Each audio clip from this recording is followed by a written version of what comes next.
ण्याचा प्रश्न नाही आहे. वय माणसाचं झालं की अशा गोष्टी करतात.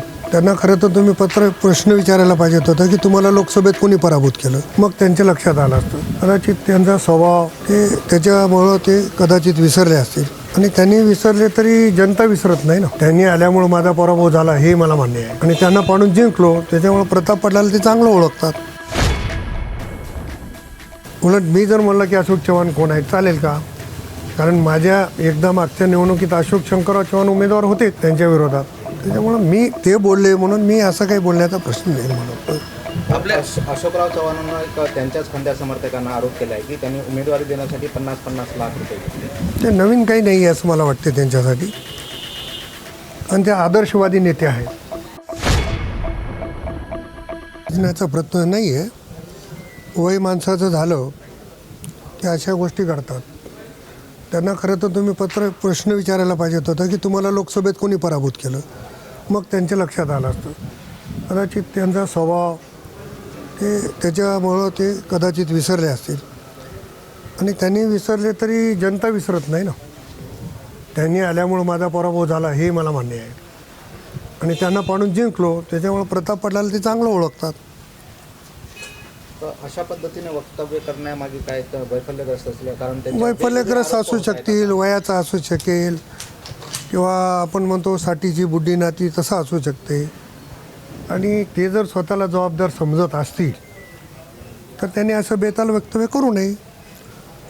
उलट मी जर म्हणलं की अशोक चव्हाण कोण आहे चालेल का?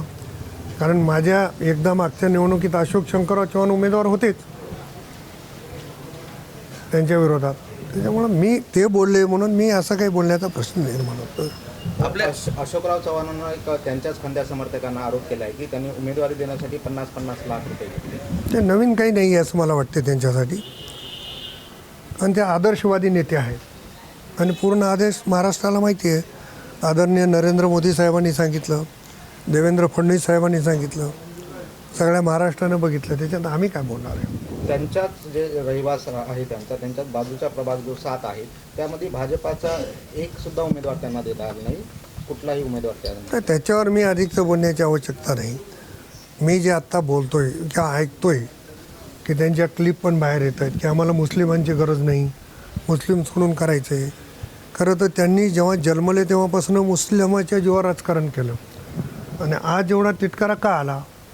मी पण भारतीय जनता पक्षात होतो, मी पण लोह्याला भारतीय जनता पक्षाच्या चिन्हावर निवडणूक लढवली, तिथेही 2 मुस्लिम निवडून आणले. त्याच्यामुळं पक्षाने असं काही अजेंडा दिले नाही, पण यांना एवढा तिटकारा याचं कारण माहिती नाही.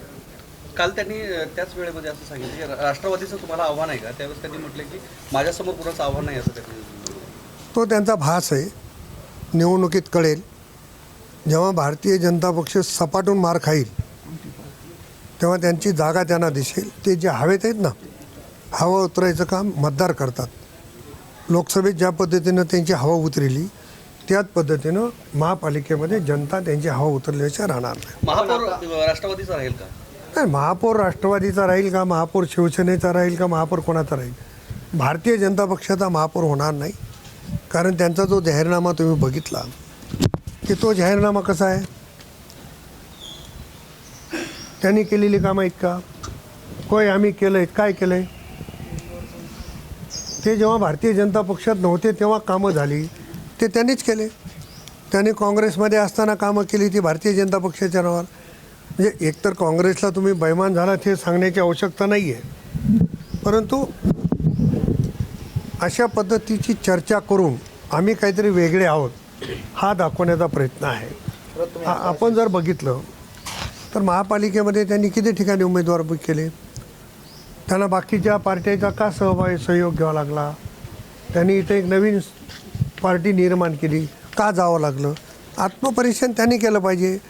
कारण एवढा आदर्श घडवल्याच्या नंतर, एवढे वर्ष सत्ता केल्याच्या नंतर त्यांना इतर पक्षाची मदत घ्यावी लागते हे समजून घ्यायची गरज आहे. इंदोरच्या धर्तीवर नांदेडचा विकास करण्याचं ठरवलंय. इंदोरमध्ये दूषित पाण्यानं 14 लोकांचा मृत्यू झालाय. कदाचित ते असेल. आज जलजीवनच्या नावाखाली 600 कोटीचं व्याज महापालिका भरते, ते लिहिलं नाही होय आम्ही केलंय, व्याज भरतोय, आमच्यामुळे इतर काम होत नाही, हे त्यांनी सांगायला पाहिजे ना. आणि मला एक तुम्ही साधा प्रश्न सांगा, जो माणूस राज्याचं नेतृत्व केलं तेव्हा काहीच करू शकला नाही. आता अडगळीला पडलेला माणूस काय करणार आहे? कारण नांदेडच्या जनतेला कोणी असं वेगळं समजण्याची गरज नाही. आज त्यांची भारतीय जनता पक्षात काय पोझिशन आहे हे मी सांगायची आवश्यकता नाही. त्यांनी आत्मपरीक्षण करावं. आपण आता आमदार बोंडारकर यांशी चर्चा केली आहे. नांदेड दक्षिणमध्ये राष्ट्रवादी आणि शिवसेनेची युती होण्याची बऱ्यापैकी आम्ही करतोय. आणखी एक तासभराचा वेळ आहे, त्याच्यातून काय मार्ग निघेल ते सांगतो. रामदास आठवले यांची जी पार्टी आहे ते राष्ट्रवादी आणि शिवसेनेला गेले. आता पत्रकार परिषद नाही आठवले साहेबांच्या गटाला खरं तर भारतीय जनता पक्षाने सन्मानाची वागणूक सन्मानानं त्यांना घ्यायला पाहिजेत होतं. पण त्यांना काय आहे की ते इतके हवेत आहेत, त्यांना पाहिजे त्याची गरज, पाहिजे त्याची नको, हे निकालानंतर स्पष्ट होईल. त्यांनी आरोप केलाय आठवले गटाच्या पदाधिकाऱ्यांनी अशोक चव्हाण यांचा विश्वास. त्याच्यावर अधिक बोलणं उचित होणार नाही, कारण आम्ही विश्वास दिला नाही आणि विश्वासघातही केला नाही. त्याच्यामुळे ज्यांनी विश्वासघात केला ते आपण एकाला बोलतो.